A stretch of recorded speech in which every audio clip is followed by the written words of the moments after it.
Agosto è passato e la data ultima per fare il punto sul percorso del Tribunale della Pedemontana è stata superata. La sindaca Elena Pavana ha scritto al ministro Carlo Nordio, ma in attesa di novità da Roma il territorio si muove ancora una volta per il suo tribunale. E così martedì arriverà nell'aula del Consiglio regionale una proposta di legge statale per la riapertura di alcuni tribunali chiusi nell'ormai celebre riduzione di qualche anno fa.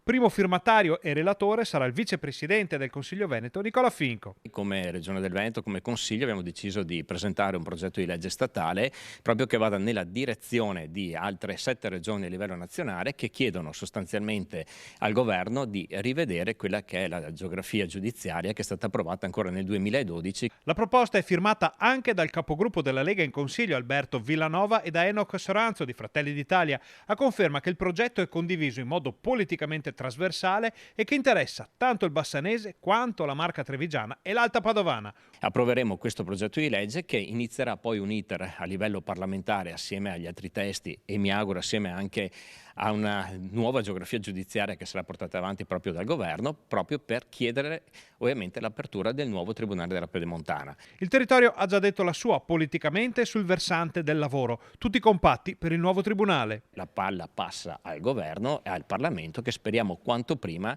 metta veramente in risalto il lavoro fatto dal territorio, ma soprattutto ci permetta di riaprire questo importante edificio che è fondamentale per le imprese e per i cittadini del nostro territorio. La battaglia per il tribunale quindi è ufficialmente aperta, ma sono in molti a chiedersi perché Bassano, che fino a qualche anno fa era addirittura impredicato di diventare capoluogo di provincia, debba lottare ogni giorno con i denti e con le unghie per non perdere servizi. È un territorio che da tanti anni purtroppo deve lottare per mantenere dei servizi essenziali per la popolazione. Stiamo parlando oltretutto di un territorio molto importante, non siamo alla periferia dell'impero, ma siamo uno dei centri produttivi più importanti del Veneto e del nord-est. In questa partita finiscono temi di primaria importanza, compreso quello della sanità. Fino a qualche settimana fa parlavamo addirittura del commissariato di polizia, oggi grazie all'interessamento del ministro Salvini sono stati stanziati i fondi per realizzare il nuovo commissariato, ma c'è il problema dell'archivio di Stato, c'è il problema dell'ospedale che negli ultimi mesi ha visto ovviamente qualche difficoltà e sul quale ovviamente bisogna